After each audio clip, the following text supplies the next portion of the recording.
Capítulo de número 9, versículo de número 3, diz assim, a partir do versículo 1, no dia 24 deste mês, se ajuntaram os filhos de Israel com jejum e com pano de saco, traziam terra sobre si. Os da linhagem de Israel se apartaram de todos os estranhos e puseram-se em pé e fizeram confissão dos seus pecados e das iniquidades de seus pais.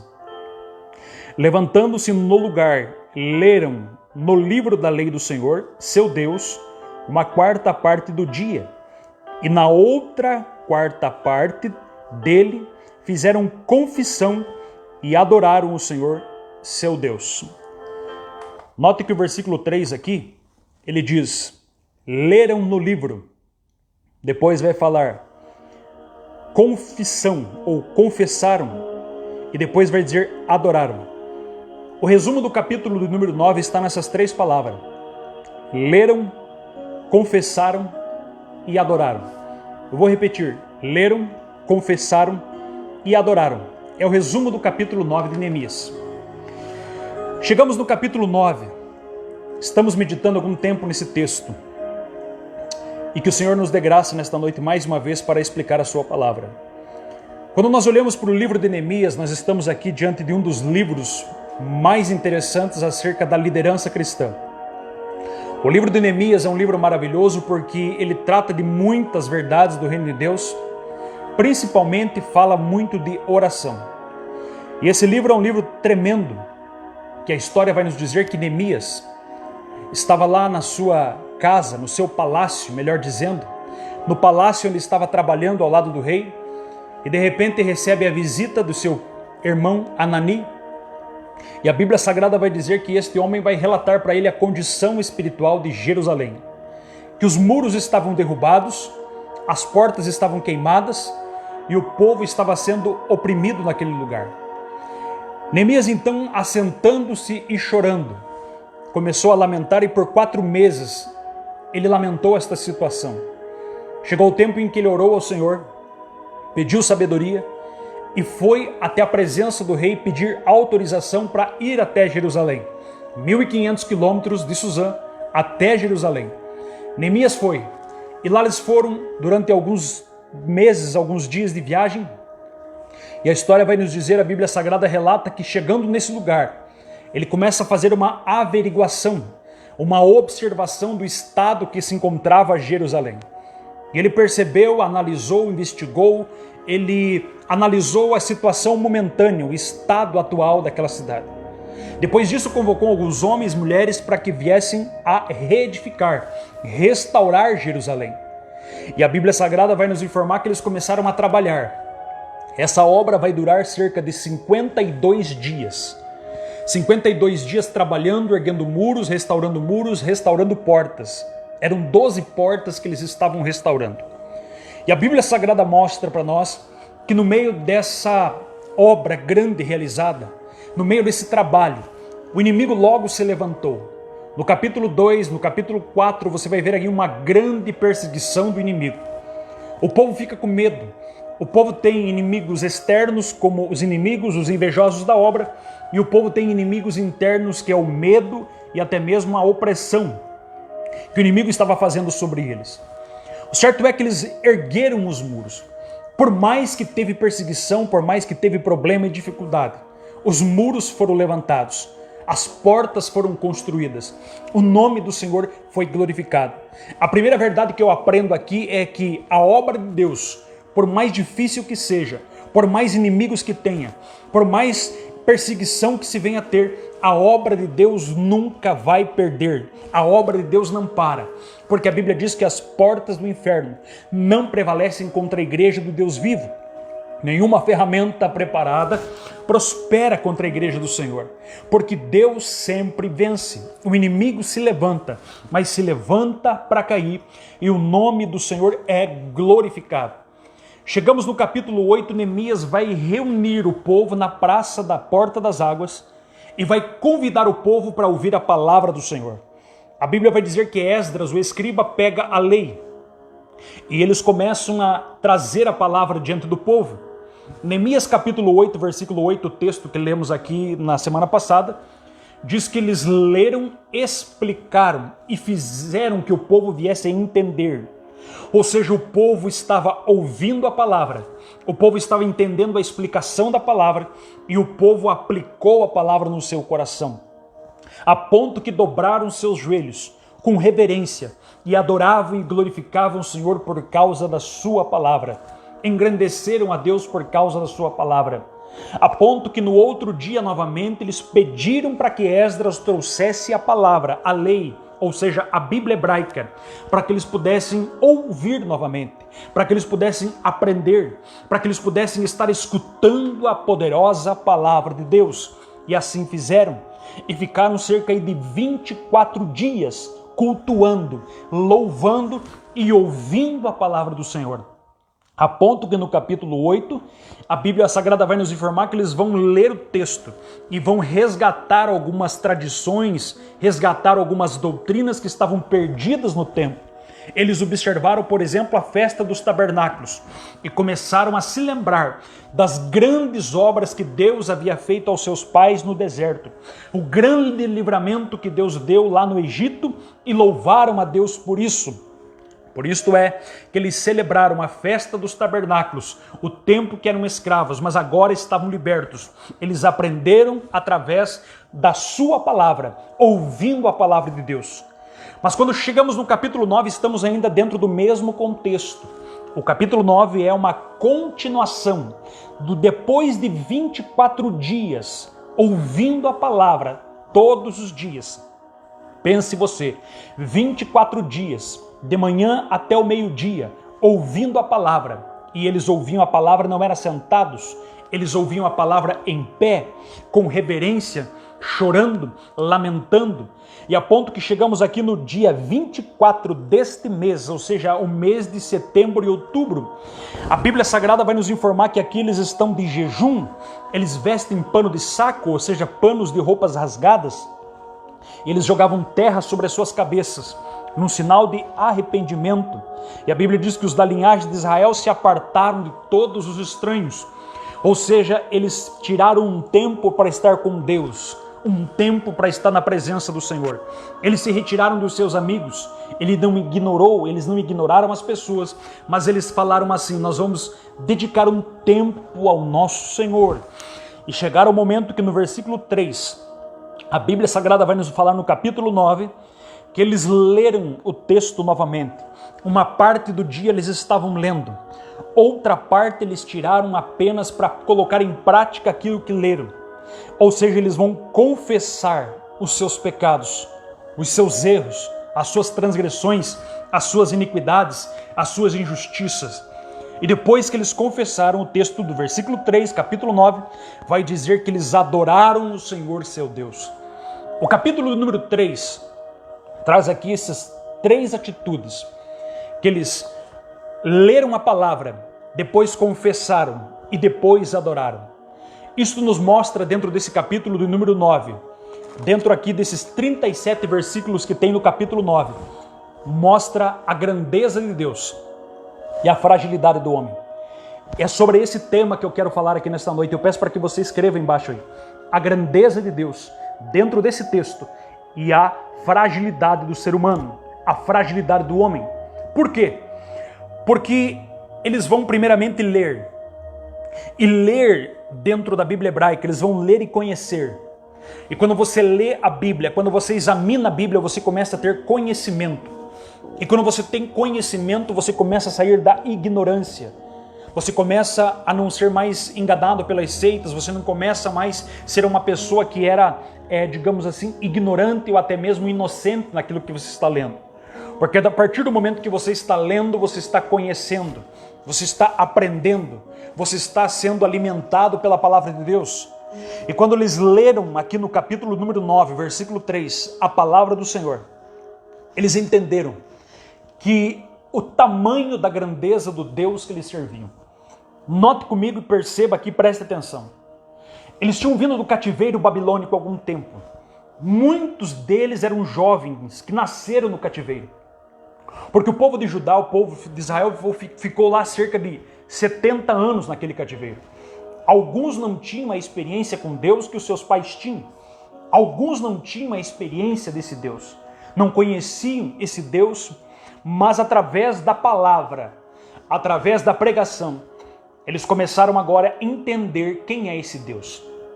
E quando eles foram lendo, traduzindo, você vai ler o versículo 4, você vai ler o versículo 5 e você, quando chega no versículo 6 do capítulo 9, ele vai entender e vai mostrar aqui a grandeza desse Deus. Ele vai dizer assim: só tu, Senhor, fizeste o céu e o céu dos céus e todo o seu exército, e toda a terra e tudo que nela há, os mares e tudo quanto é neles, e preservas a todo com vida e o exército dos céus da terra. A primeira verdade que eles conheceram lendo a palavra, ouvindo a palavra, é a grandeza do Deus, a grandeza do Deus Criador. Eles entenderam no versículo 6 que foi Deus que criou os céus e a terra. A Bíblia Sagrada, irmãos, revela para nós que quem criou os céus e terra foi Deus. A Bíblia desbanca qualquer tipo de tese, como o darwinismo, que o mundo surgiu através de uma evolução, que a matéria gerou matéria, ou seja, que a matéria veio trazer tudo que existia. Não. A matéria não existiu. A matéria veio existir pelo próprio Deus. Porque a Bíblia diz que no princípio criou Deus. Ou seja, não existia nada. Quem criou foi Deus. E a palavra criar, no original hebraico, é bara. E bara quer dizer fazer existir sem ter matéria-prima. Do nada Deus trouxe tudo. Deus criou céus e terra. O versículo 1 de Gênesis, que diz: no princípio criou Deus os céus e terra, é o resumo do capítulo 1, do capítulo 2 e do capítulo 3. É o resumo do que ele criou todas as coisas em 6 dias e descansou no 7º. Ou seja, está aqui desbancando o ateísmo, porque a Bíblia está dizendo que existe um Deus. Quem criou não foi uma força cósmica, não foi aqui o evolucionismo, não foi uma beba, mas foi o Deus Todo-Poderoso que criou. Muitos creem em teses, por exemplo, como o panteísmo, que Deus está, ou Deus é a própria natureza. Uns atribuem a grandeza do universo, uns atribuem e adoram o sol, adoram as estrelas, mas foi o Senhor que criou Deus, ou seja, Deus que criou todas estas coisas. O Deus poderoso que criou céus e terra. Charles Darwin, no seu livro, diz por mais de 800 vezes: suponhamos, suponhamos, suponhamos. Por quê? Porque ele só pode supor que haja evolucionismo. Mas a nossa Bíblia diz: no princípio criou Deus os céus e a terra. Porque a partir do momento que o homem não creia no livro de Gênesis, no capítulo 1, capítulo 2 e capítulo 3, a partir do momento que o homem não venha a crer na Bíblia Sagrada, ele já não está crendo em Cristo. Ele está tentando inverter as palavras que Jesus falou, porque Jesus citou Adão, Jesus citou a criação, e quem não acredita em Jesus não pode ter salvação, quem não acredita em Jesus não pode ter justificação dos seus pecados, quem não acredita no sacrifício de Cristo não pode esperar Jesus Cristo para o arrebatamento. Então, se o versículo 1 de Gênesis, que mostra que se você não acredita que Deus é o Criador, tão logo você não pode acreditar em toda a Bíblia Sagrada. Por quê? Porque em todos os livros da Bíblia fala de Gênesis. E se você não crê no livro de Gênesis, que é a base, você não pode crer nos outros 65 livros da Bíblia. Mas a Bíblia está dizendo que foi Deus que criou céus e terra. Quando a Bíblia fala que Deus criou os céus e o céu dos céus, está falando do primeiro céu, está falando do segundo céu, onde estão as estrelas, os planetas, as galáxias, está falando do terceiro céu, onde estão os anjos, arcanjos, querubins e serafins. Ou seja, está falando da grandeza desse universo que foi o nosso Deus que criou. Segundo alguns cientistas, eles chegaram a um número, tentando alcançar um número que o universo nosso mede cerca de 93 bilhões, ou seja, cerca de 93 bilhões de anos-luz. Isso fala da grandeza de Deus, e todo este universo está nas palmas da mão do nosso Deus, porque Deus é o nosso Deus Criador. E quando diz que Deus é Criador, que Ele criou, a palavra criar é bara, fazer algo do nada, significa que do nada Ele pode trazer aquilo que não tem na tua vida, do nada Ele pode trazer aquilo que está faltando no teu coração, Ele pode trazer à existência aquilo que já não existe mais na tua vida, na tua história, porque Ele é o Deus Criador dos céus e da terra. O ar que você respira foi Ele que criou, a vida que você tem foi Ele que criou, o teu espírito foi Deus que criou, o teu corpo veio de Deus, ou seja, tudo é de Deus para a glória dele. A Bíblia Sagrada diz no versículo de número 7, tu és Senhor. Ou seja, eles leram e entenderam que Deus era Criador e que Ele era Senhor. A palavra Senhor no versículo 7 está em caixa alta. E quando a Bíblia está escrevendo todas as palavras em letras garrafais, letras grandes, quer dizer que Ele é o Senhor Adonai. E a palavra Adonai quer dizer que Ele é o dono, o Todo-Poderoso, o El Shaddai, aquele que detém todo o poder. Quando a Bíblia está falando que Ele é o Adonai, a palavra Adonai na língua grega é Kyrios e quer dizer Senhor. Esta palavra quer dizer que Deus, Ele é o dono de tudo aquilo que Ele criou. Ou seja, tudo aquilo que você vê, tudo aquilo que você sente, tudo aquilo que você está percebendo à tua volta, tudo isso é de Deus. Nada temos e nada vamos levar. Tudo aquilo que nós temos na terra, carro, casa, família, tudo isso não pertence a nós. Somos apenas mordomos daquilo que é de Deus. Por isso devemos usar para a glória de Deus. Uso o que tenho para a glória de Deus, porque tudo provém dele e para ele são todas as coisas.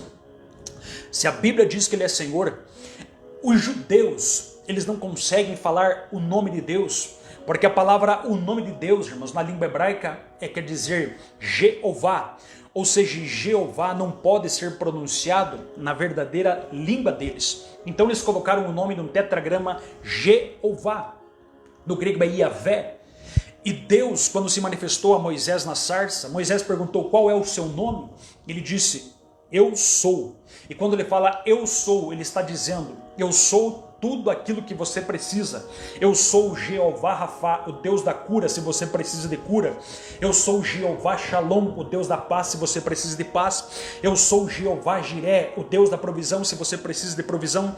Eu sou o Jeová Tisiqueno, o Deus da justiça, se você precisa da justiça. Eu sou o Jeová Sabaote, o Deus da guerra, se você está em meio à guerra.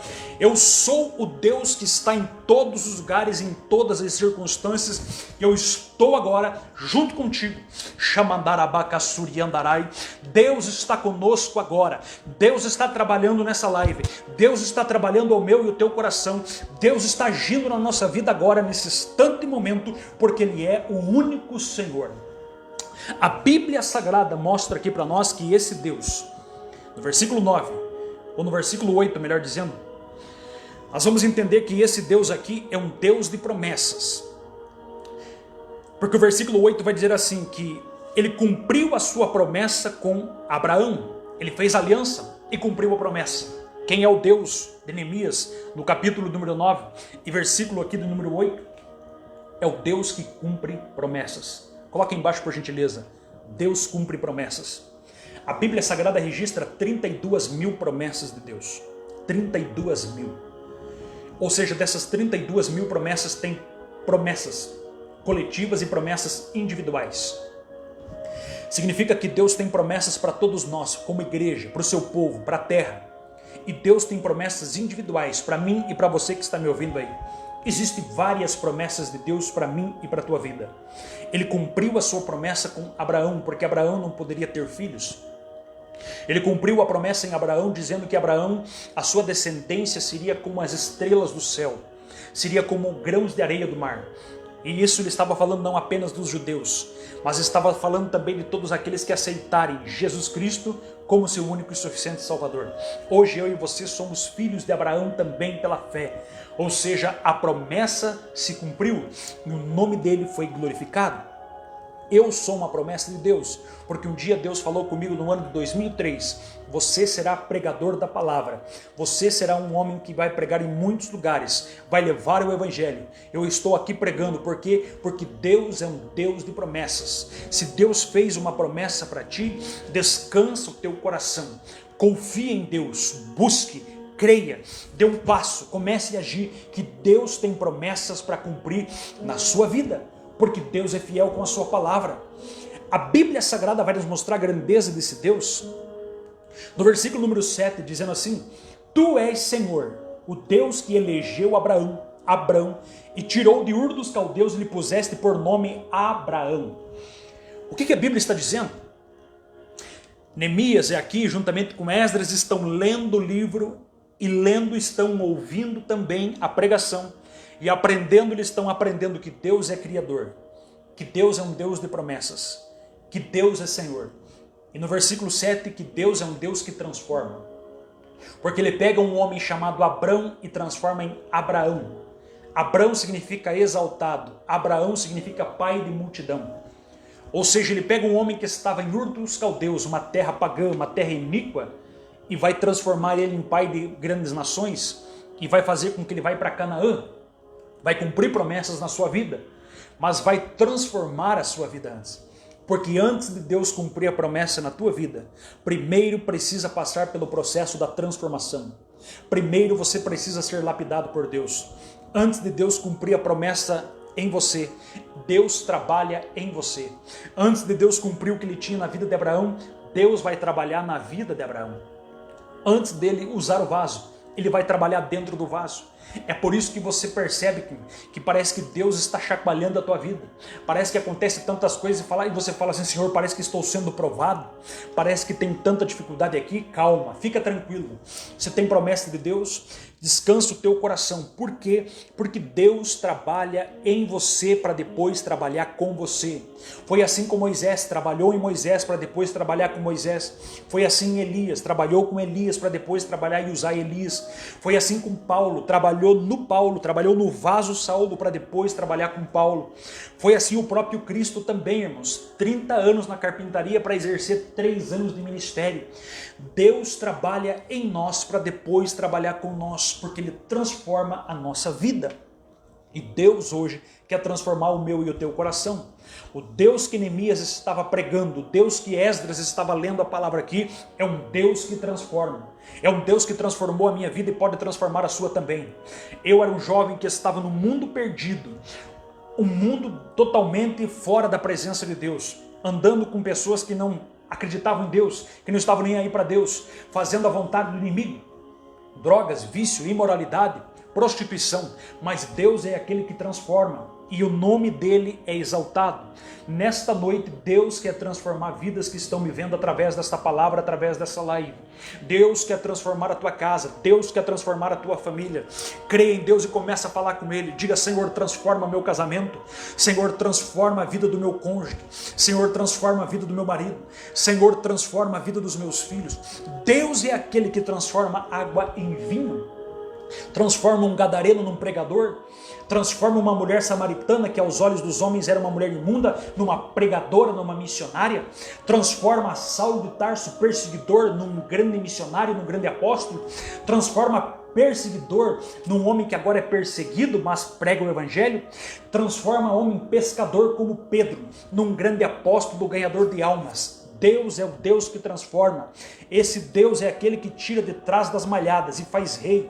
Esse Deus é aquele que tira das drogas e faz pregador, porque Ele é um Deus que transforma. Glória a Deus. Sinta a presença do Espírito Santo. Deus está agindo nesse lugar. Deus está agindo através da sua palavra. No versículo de número 9 diz assim, Neemias capítulo 9, versículo 9, que Deus viu a aflição dos pais no deserto, quando saíram do Egito, e ouviu o clamor junto ao Mar Vermelho. O versículo 9 está dizendo que Deus vê a aflição e Deus ouve o clamor. Deus vê a aflição e Deus ouve o clamor. Vou repetir: Deus vê a aflição com os seus olhos e Deus ouve o clamor com os seus ouvidos. Isto é um Deus que está totalmente presente na hora da angústia, na hora do problema. No momento que eles estavam diante do Mar Vermelho, encurralados por Faraó, no momento que estavam diante da morte, no momento que eles estavam agora desesperados, a Bíblia Sagrada vai dizer que nesse momento Deus viu a aflição, o coração, a angústia que estava na alma, e Deus também ouviu o clamor deles. E ouvindo o clamor, Deus vai dizer a Moisés: porque clamas a mim? Diga ao povo que marche. Ou seja, Deus é um Deus que está presente conosco nas horas, nos momentos mais difíceis da nossa vida, nos momentos mais angustiantes da nossa alma. O Senhor não é aquele que nos abandona. O Senhor não é aquele que, quando nós estamos em perigo, Ele corre e nos deixa sozinho. O Senhor não é aquele que, no momento mais difícil, quando os amigos vão embora, o Senhor também vai. Não, Ele permanece conosco. Está aflito, minha irmã? Está aflito, minha irmã? Está aflito, meu irmão? Deus permanece contigo. Deus vê o teu sofrimento e Deus ouve o teu clamor. Porque Deus é fiel. Deus está ouvindo pessoas aqui hoje, Deus vai nos ouvir aqui a nossa oração. Deus está trabalhando, deixa Deus trabalhar, porque Ele é um Deus que está presente em todo o tempo. Não é só na hora que você tem dinheiro, não é só na hora que a porta está aberta, não é só na hora que as coisas estão indo bem, mas no momento da porta fechada, no momento da crise, no momento da dificuldade, Deus está lá. Na fornalha Ele está lá, no deserto Ele está lá, no vale Ele está lá. Aonde você estiver crendo nele, Ele está junto contigo. Como diz o Salmo 23, que eu sempre cito e continuo citando: ainda que passe pelo vale da sombra da morte, não temerei ao mal algum, porque tu estás comigo. Glória a Deus. Versículo aqui de número Mateus, ou melhor, versículo número 9, ele está falando aqui que está vendo aflição e ouvindo clamor. E a Bíblia Sagrada diz em Mateus 28:20: estou convosco todos os dias até a consumação dos séculos. Deus está contigo. Deus está junto com você nesse momento. Não se desespere. Não fica desesperado. Deus está junto contigo. Eu quero aqui profetizarmos a palavra de Deus que estou pregando, porque agora aqui eu sou um profeta, porque estou profetizando a própria palavra do Deus vivo. É que Deus hoje te pega pela tua mão e anda e caminha contigo no meio desse vale. No meio desse vale. E você que está me ouvindo, muitas vezes você está desesperado. Senhor, o que será de mim? Senhor, o que será de nós? Calma, não temas. Ele está contigo no meio desse vale. Ele está cruzando esse vale escuro, terrível. Há lutas, batalhas, há barulhos de espada dos dois lados. Mas Ele está no vale contigo. E vamos atravessar. E vamos chegar do outro lado. Para a glória do Deus vivo. Porque o livro de Neemias, capítulo 9, revela no versículo 3 que eles leram. E se eles leram, eles conheceram. E se eles conheceram, pastor, o que eles conheceram? O Deus Criador, o Deus Transformador, o Deus aqui que é o Deus Senhor, o Deus que é o Deus de promessas e o Deus que está presente em todos os momentos da nossa vida. Desempregado, Deus está aí. Passando por enfermidades, Deus está aí. Passando pelo luto, Deus está aí. Deus caminha conosco. Oh, glória, eu sinto a presença dEle. Eu sinto a glória do Espírito Santo aqui. Deus é tremendo. Deus é santo. Deus é poderoso. Esse Deus não vai te abandonar, minha irmã. Esse Deus não vai te abandonar. Ele está contigo. Calma, fica seguro aí. Fica tranquilo, não se desespere com o barulho, não se desespere com os alardes do diabo, não se desespere com os gritos de horror do mundo. Calma, você está na presença do Todo-Poderoso, daquele que a Bíblia está dizendo: criei céus e terra, daquele que está dizendo: eu cumpro a minha palavra, daquele que está dizendo: eu sou o Senhor, o dono de todas as coisas, daquele que está dizendo: eu estou vendo a aflição e estou ouvindo o clamor. A Bíblia diz no versículo 10: fizeste sinais e milagres contra Faraó e seus servos. O mar vermelho abriu, o impossível aconteceu. Deus é um Deus que faz milagres. Não significa que hoje, se você chegar diante da praia e pedir para que o mar abrir, o mar não vai abrir. E você vai falar: pastor, porque Deus mudou, Deus não faz? Não, é porque Deus realiza milagre com propósito. Deus abriu o mar com propósito, para que o seu povo passasse e os soldados de Faraó viessem a sucumbir. Só esse era o propósito, e o nome dele fosse glorificado. Então Deus não faz milagres para agradar homens. Deus não faz milagres para impressionar ninguém. Deus não faz milagres para sair na mídia. Não, Deus faz milagres com propósito. Deus faz milagres para a sua glória. Deus faz milagres para ajudar um servo fiel. Deus faz milagres para cumprir a sua palavra quando Ele prometeu. Então aqui Deus está falando que Deus é um Deus de milagre, versículo 10. Então eu creio que se há propósito, guarda a palavra porque, ó, irmãos, é de Deus que eu estou falando. Se há propósitos se o nome dele vai ser glorificado, se há um propósito no futuro, em dias que virão, Deus fará o milagre. Se o nome dele será glorificado e ele conhece o futuro, o milagre acontece. Se o nome dele for honrado, o milagre acontece. Se for com propósito, o milagre acontece. Porque Deus é um Deus de milagres. O texto diz assim: fez sinais e maravilhas contra Faraó e seus servos e contra todo o povo desta terra. Porque soubestes que o trataram com soberba e assim adquiristes renome como hoje vê. Significa que Deus, irmãos, realiza milagres com um propósito e também quando o povo dele está sendo ultrajado. A partir do momento em que Deus percebe que o seu povo começa a ser massacrado, sofrer, e o inimigo começa a prevalecer, os milagres começam a acontecer. E o nome dele será exaltado hoje. Eu creio, mas hoje, eu creio no que eu estou pregando aqui.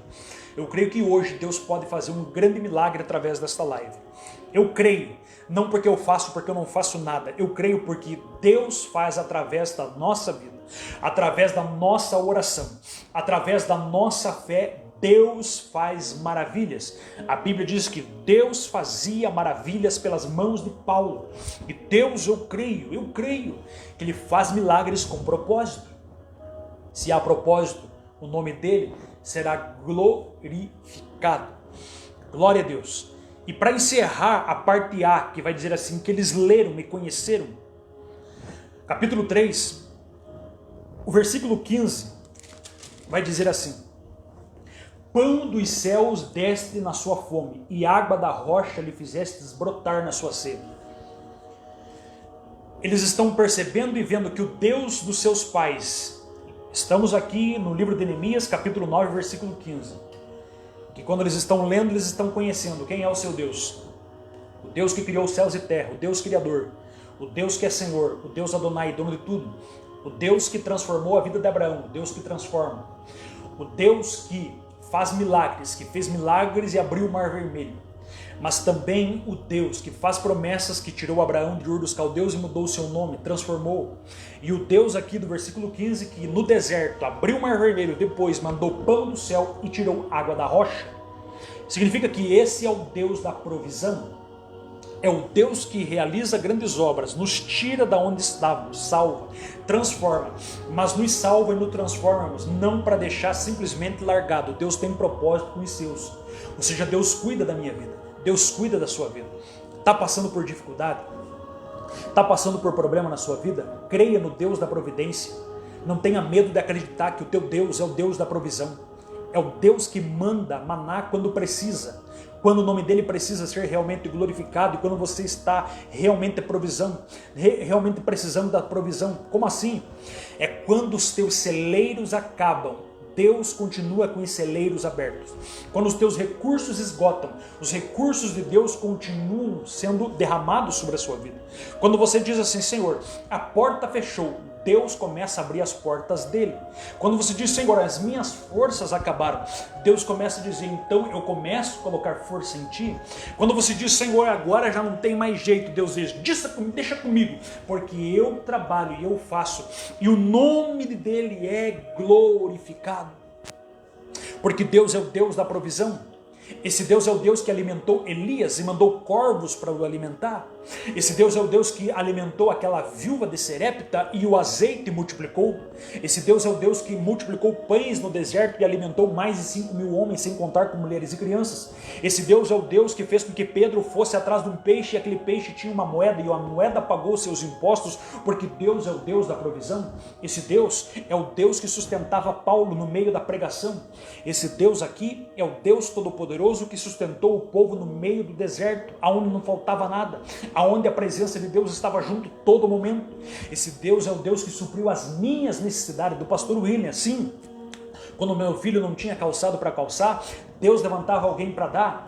quando muitas vezes o meu salário não dava para pagar, Deus levantava alguém para ajudar, mas eu nunca passei fome, eu nunca passei necessidade, porque o meu Deus disse assim: sou eu que cuido de ti, sou eu que cuido da tua casa, sou eu que cuido dos teus filhos, apenas faça a minha obra, apenas faça a minha vontade, sou eu que cuido da tua vida, sou eu que cuido da tua casa, sou eu que estou com a providência na tua vida, então descansa nele, apenas confia, trabalha para ele, pregue para ele, ore por ele, ou seja, faça tudo para ele, que ele vai cuidar da tua vida. Cuida do que é dele e ele cuida daquilo que é teu. Glória a Deus. Eu creio no Deus que eu estou pregando. E agora aqui no versículo de número 3, diz assim que eles leram. Coloca embaixo para mim, leram. E quem lê, conhece. Quem lê, tem entendimento. Quem lê, aprende. Quem lê, compreende.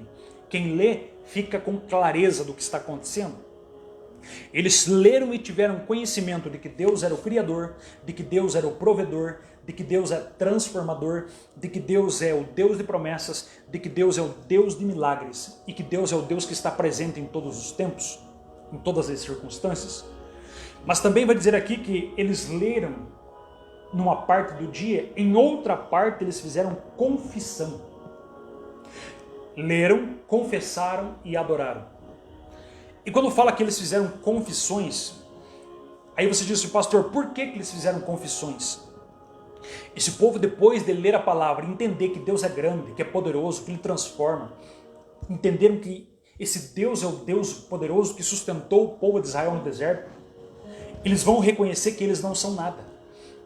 Eles vão bater no peito, colocar pó, cinza sobre a cabeça, pano de saco, e se humilhar diante de Deus. Eles vão reconhecer que eles não são nada sem esse Deus. Você vai notar aqui no versículo 3 que eles confessaram.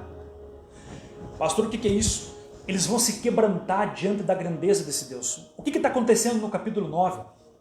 Está acontecendo que eles estão vendo quem é Deus, estão lendo, observando, escutando, e eles estão assimilando: meu Deus, esse Deus é muito grande, é tão poderoso, é tão tremendo, e eu sou tão falho, sou tão pecador, sou tão cheio de defeito, eu sou tão pequeno diante dessa grandeza.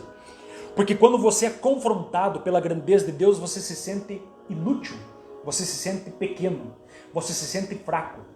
É por isso que quando Isaías está diante do trono de Deus e ele vê Deus assentado no trono, ele disse: eu sou um homem de lábios impuros e habito no meio de um povo de impuros lábios. É por isso que quando Pedro está diante da glória de Cristo, ele disse assim: afasta-te de mim, Senhor, porque eu sou pecador.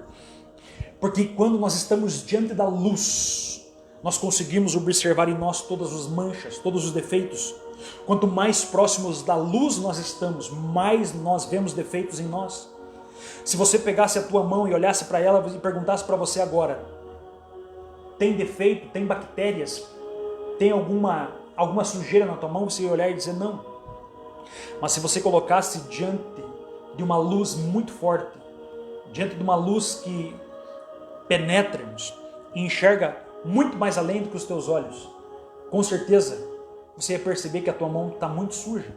Um microscópio, por exemplo, você ia perceber que a tua mão está cheia de sujeira. O que é isso? É que os olhos de Deus, irmãos, nós às vezes não os enxergamos, mas quando nós estamos diante dessa luz, nós conseguimos enxergar as nossas fraquezas. É por isso que a palavra, irmãos, é a luz que ilumina a nossa vida, a nossa vida, o nosso entendimento. E aqui no capítulo número 9, versículo 9, vai dizer que eles confessaram. E confessaram o quê? Versículo 16. Porém eles, nossos pais, se houveram com soberba e endureceram a cerviz e não deram ouvidos aos teus mandamentos. Leia o capítulo 9 depois com pausa, leia o capítulo 9 prestando atenção. No versículo 16 vai dizer assim, que eles agiram soberbamente. Então por que nós precisamos confessar?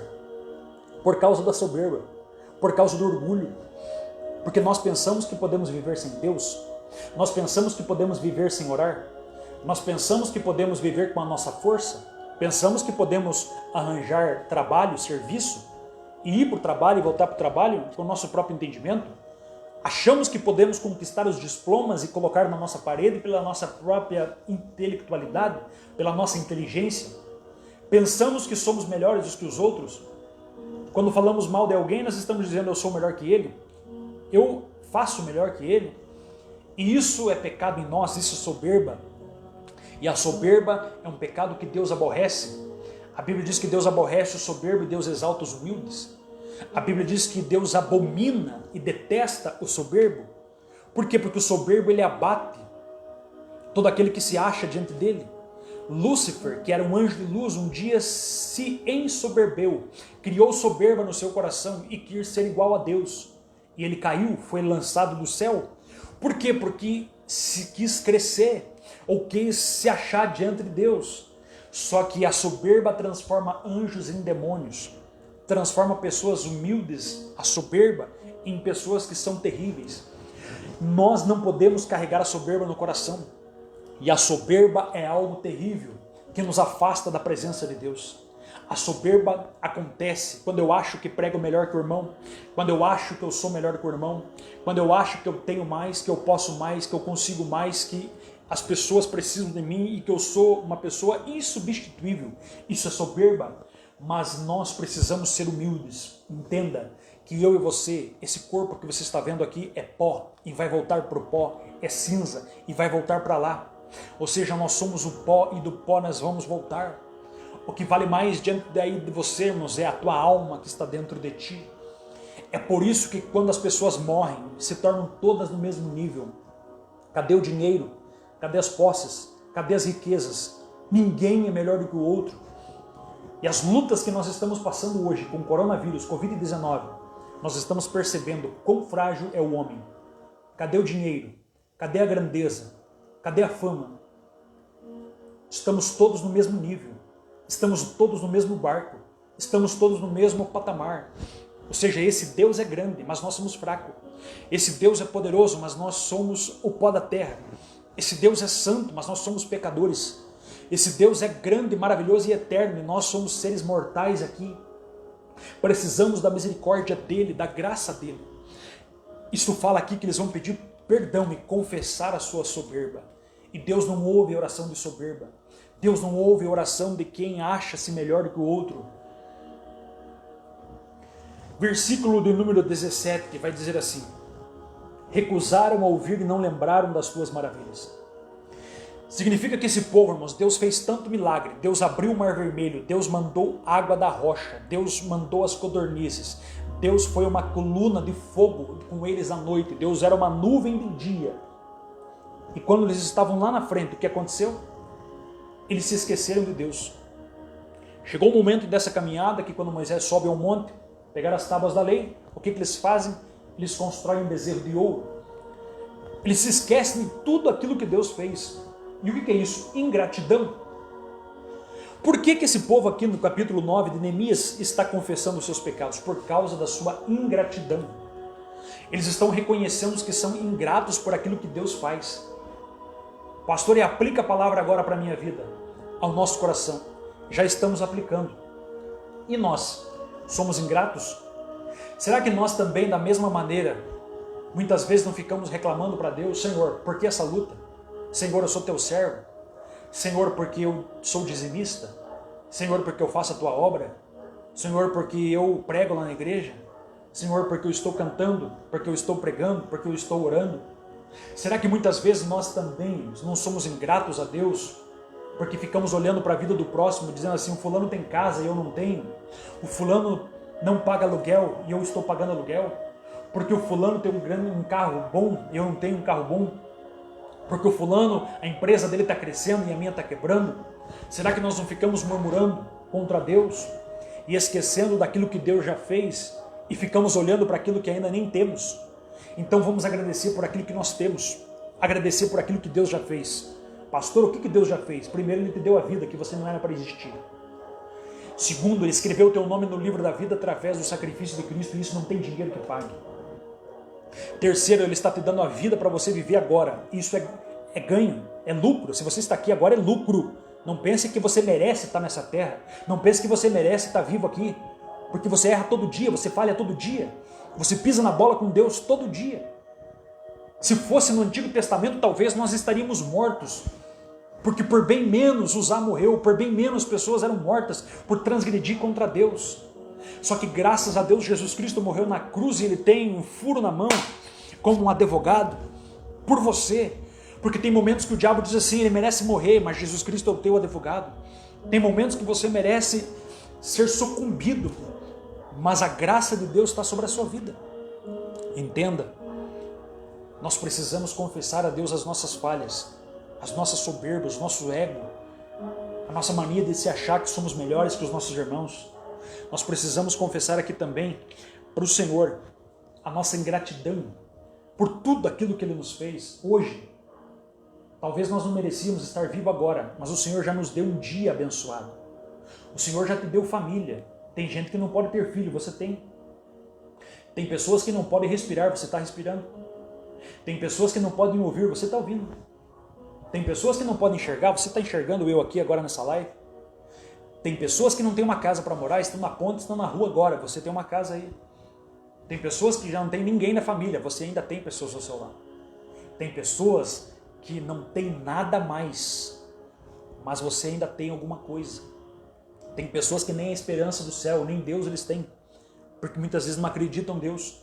Mas glorifique a Deus porque você está ouvindo a palavra dEle, você tem a palavra dEle, você tem a voz dEle falando contigo, você tem a presença dEle porque você sente aí, eu sinto aqui, isso é presença dEle. E a presença dEle, irmãos, não tem dinheiro na tua carteira, não tem dinheiro na tua conta bancária que pague esta presença.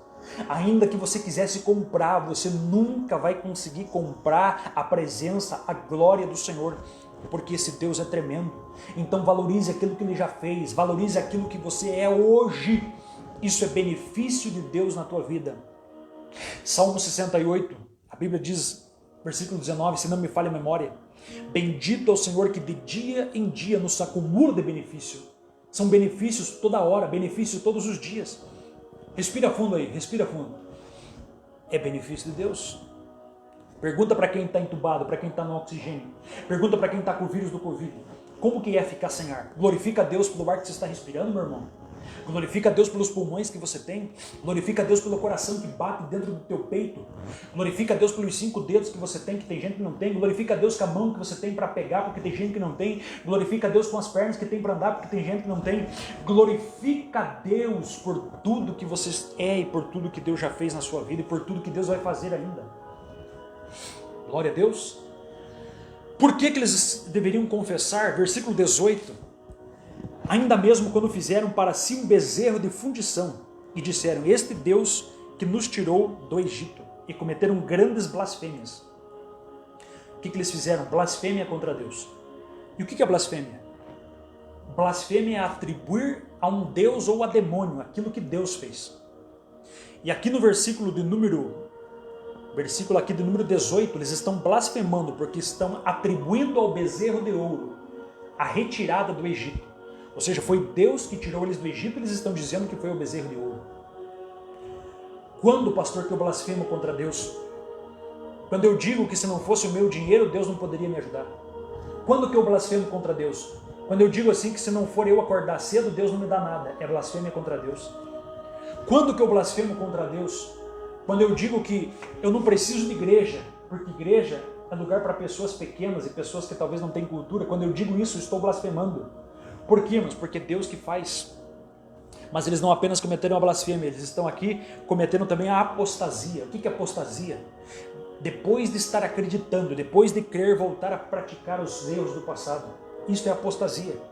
Aquela pessoa que foi liberta, ouviu a palavra, ia para a igreja, aquela pessoa que cantava hinos, cantava louvores, profetizava, e agora? Agora não acredita em profecia, agora não acredita em pastor, agora não acredita em pregação, agora não acredita em igreja, agora não acredita em mais nada. Agora ele diz assim, não, isso daí é até balela. Agora ele diz assim que pastor ninguém presta, que igreja não presta. Isso é blasfêmia, isso é apostasia. E apostasia é um dos últimos sinais da vinda de Cristo antes que se manifeste o anticristo. Significa que nós estamos adentrando numa apostasia. Por quê? Porque tem muita gente que não acredita mais na Bíblia. Tem muita gente que não ouve uma live como essa. Por quê? Porque isso é balela. Esse pastor está falando papo furado. Tem gente que não acredita em profecia porque acha que profecia é profetada. Não se apostate, não se aparte daquilo que você já aprendeu, não deixe daquilo que você já conheceu. A tendência, meu irmão, minha irmã que está me ouvindo, daqui para frente, ou seja, você não pode mais regredir, você não pode olhar mais para trás. Quando Eliseu foi chamado para o ministério, ele colocou fogo em tudo aquilo, nos carros de boi que ele tinha, tudo aquilo que ele fazia no passado. Por quê? Porque ele estava dizendo, eu não quero mais voltar para aquela velha vida. Eu acredito que você não quer mais voltar para aquela velha vida que você tinha. Você não quer voltar para os bailão que você ia. Você não quer voltarmos para aquelas festas, aquelas cervejas que você tomava. Você não quer mais voltar a fumar, beber, ir para a prostituição como você fazia com aquelas pessoas antes. Não, você não quer mais isso. Por quê? Porque agora você só quer ir para frente. Não olhe para trás, não faça como a mulher de Ló. Olhe para frente, não cometa apostasia. Siga em frente. Creia naquilo que o Deus está falando, creia naquilo que está por vir, creia no céu, creia na glória, creia na presença dele, mas não desista em nome de Jesus. Precisamos confessar a nossa soberba, a nossa ingratidão e as nossas apostasias. O desejo de parar e o desejo de voltar atrás. Isto é apostasia. E Jesus vai dizer que aquele que larga a mão do arado e olha para trás não é apto para o reino de Deus. Hebreus 10:38, mas se o justo recuar, a minha alma não tem prazer nele. Glória a Deus. E vamos para a última parte da mensagem, que está no versículo 3, que eles leram, eles confessaram, fizeram confissões e eles adoraram o seu Deus. Aqui vem a maior parte. Porque eles perceberam que esse Deus era o Criador, que esse Deus transformador, que esse Deus de promessas, que esse Deus que é um Deus que muda, transforma, que elege, que esse Deus que faz milagres. Eles reconheceram a fragilidade deles. E depois de confessar os seus pecados, eles adoraram. Notem aqui uma observação. Não tem como você confessar os pecados sem você ler a palavra. Porque quando você lê a palavra lê a tua vida. A palavra é um espelho. Quando você está lendo a palavra, você vai vendo os teus defeitos e os teus erros. Não precisa ninguém chegar e apontar o dedo para você. É só você ler a Bíblia. Quando você está lendo a Bíblia ali, a Bíblia está te lendo. Porque a Bíblia examina o nosso coração. A Bíblia vai como uma espada de 2 gumes e penetra até a divisão da alma e do espírito, onde o homem não vê, onde o homem não enxerga.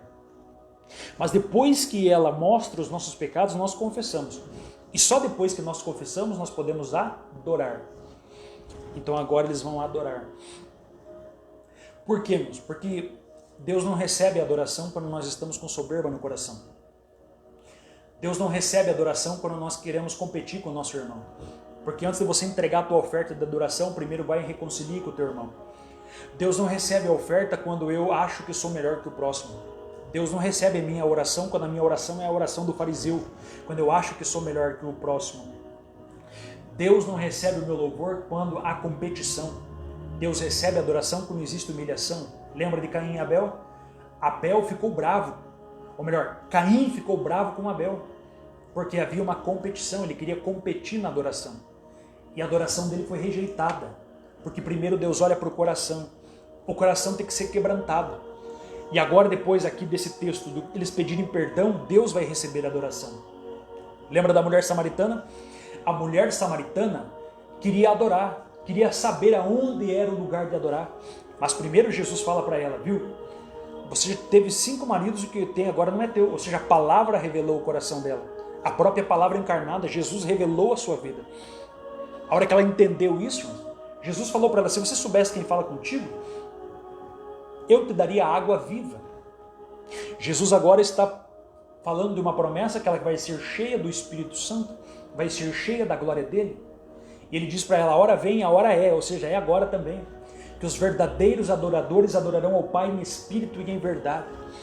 E depois que essa mulher entende quem é Jesus Cristo, depois que essa mulher entende dos seus erros, dos seus pecados, depois que essa mulher entende a situação que ela está vivendo, ela vai adorar o Senhor. E na nossa vida não é diferente, nós precisamos adorar. Mas primeiro precisamos confessar. Primeiro precisamos conhecer. Tem como você adorar quem você não conhece? Por isso Jesus diz para a mulher samaritana, nós adoramos o que conhecemos. Então nós precisamos adorarmos um Deus que nós sabemos quem é. Não vá para a igreja apenas levante o braço e diga assim, o pregador está falando, adore a Deus, você nem sabe quem é Deus. Primeiro ouça a palavra. Primeiro aprenda a conhecer quem é o teu Deus. Depois você adora pelo aquilo que Ele fez, pelo aquilo que Ele é, pelo aquilo que Ele tem para nós. Ou seja, aqui nesse capítulo nós estamos aprendendo que eles vão adorar por aquilo que aprenderam, por aquilo que ouviram. Eles vão confessar e depois de confessar eles vão adorar. Pastor, e o que é que eles adoraram? Versículo número 5. O versículo 5 vai dizer assim: bendito seja o nome da tua glória, que ultrapassasse todo bem dizer e louvor. Por que nós devemos adorar? Por causa da glória de Deus.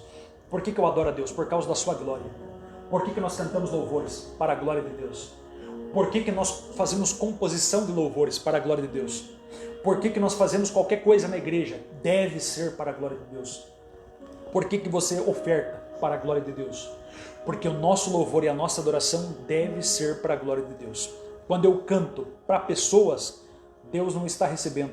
Quando eu faço para homens, Deus não está recebendo. Mas se estou fazendo para Deus, o nome dele está sendo glorificado. 1 Coríntios 10, 31. Tudo que fazer, seja comer, seja beber ou qualquer outra coisa, sejais para a glória de Deus. Irmãos, o teu trabalho é para a glória de Deus. A tua vida é para a glória de Deus. Por isso a nossa vida deve ser um culto. Ou seja, nós devemos viver cultuando para a glória de Deus. Por que eles adoraram? Versículo número 31, está aqui. O versículo número 31 vai dizer assim: mas pela sua grande misericórdia não acabastes com eles, nem desamparastes. Está falando que Deus não acabou com aquele povo no deserto, ainda que Deus queria acabar com eles, mas pela misericórdia Deus não acabou. Por que nós devemos louvar a Deus?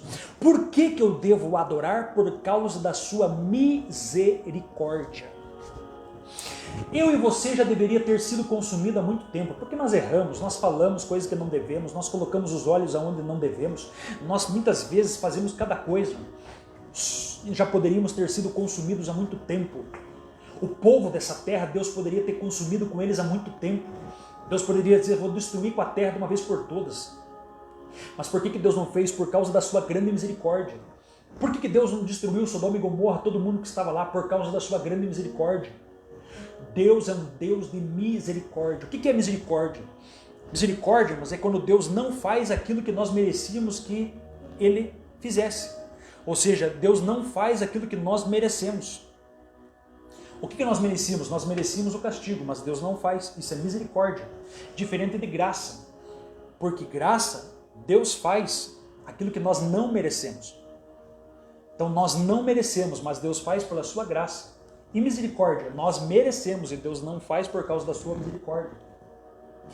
E aqui Deus tem misericórdia do seu povo e Deus tem misericórdia da minha e da tua vida. Misericórdia, Lamentações 3:22. As misericórdias do Senhor são a causa de não sermos consumidos. Sabe por que você não morreu? Misericórdia. Sabe por que você está vivo? Misericórdia. Sabe por que os livramentos que Deus já te deu? Misericórdia. Sabe por que você já foi assaltado e não morreu? Misericórdia. Sabe por que já bateu o carro e não morreu? Misericórdia. Sabe por que já passou pelo parto, sofreu e não morreu? Misericórdia. Sabe por que até hoje está vivo e viva? Misericórdia. A misericórdia de Deus está sobre ti, sobre a tua casa, sobre a tua família. Eu creio em nome de Jesus. Pastor, por que devo adorar? Ou Xamandarabacassuriandarai. Por que eu devo adorar? Eu devo adorar por causa da sua glória. Eu devo adorar por causa da sua misericórdia. Eu devo adorar, irmãos, porque até agora eu estou aqui por causa... Eu confesso para você, eu só estou aqui por causa da misericórdia. Você que está aí agora nessa live, você só está aí, minha irmã, meu irmão, você sabe disso que eu estou falando aqui.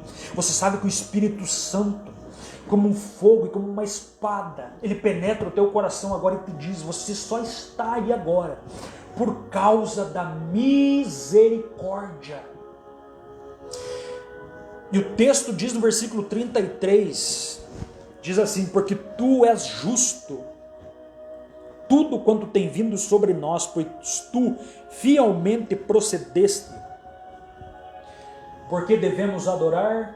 Porque Deus é misericordioso, por causa da sua glória, e porque Deus é justo e fiel. Justo e fiel. O teu Deus não é um Deus de suborno. O teu Deus não é um Deus que fala e depois volta atrás no que falou.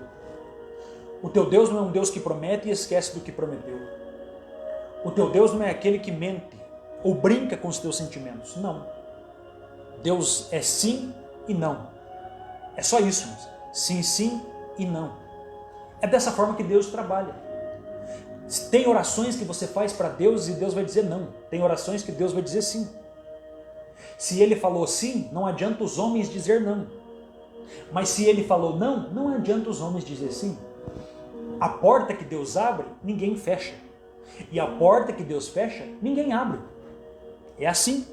Por isso que tem orações que você fala, pede, clama, faz campanha e Deus não ouve. Por quê? Porque o não dele, ele decidiu colocar o não. E o não dele não é, irmãos, para te matar, para te destruir. O não dele é para a glória dele. E o não dele, você vai entender que é para o teu bem lá na frente. E tem coisas que você não vai entender aqui, você vai entender lá. Tem coisas que não serão reveladas aqui, mas um dia ele vai te revelar lá. Então fica tranquilo. Deus faz tudo para a sua glória. Deus deve ser adorado por causa da sua justiça e por causa da sua fidelidade. Versículo 33. Porque ele deve ser adorado? Justiça e fidelidade. Ele é fiel. Nós queremos ser fiéis. Se eu falar para você assim, meu irmão, eu vou encontrar com você daqui 2 horas, certo? Eu estou prometendo para você que daqui 2 horas eu vou me encontrar contigo. Só que eu, nessa vontade de ir, no meio do caminho pode acontecer muitas coisas. O carro pode quebrar, um pneu pode furar, pode acontecer um problema mecânico. Quer dizer que a minha palavra caiu por terra. Só que Deus, a sua palavra não cai por terra. Porque Deus, quando Ele promete, Ele cumpre na hora certa e no tempo certo, da maneira certa. Porque Deus chega na hora certa. Deus chega no tempo certo. Deus sabe a hora de agir. Deus sabe a hora de realizar.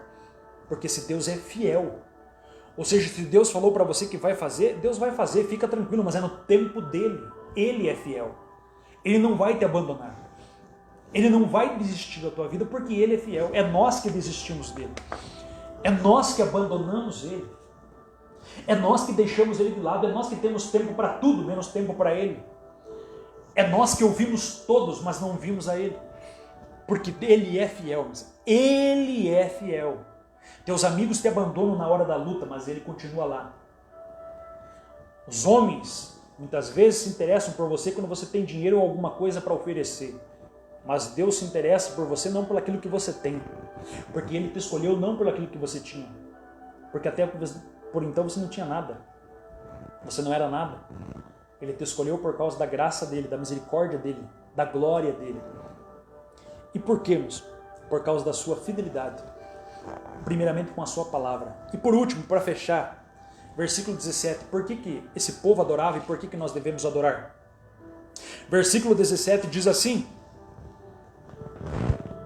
na última parte do versículo 17, que o versículo 17 é um dos maiores versículos, diz assim, por causa da sua grande bondade. Significa que nós devemos adorar a Deus por causa da sua bondade. Deus é bom em todo tempo. Pastor, nós estamos vivendo a pior crise. Deus continua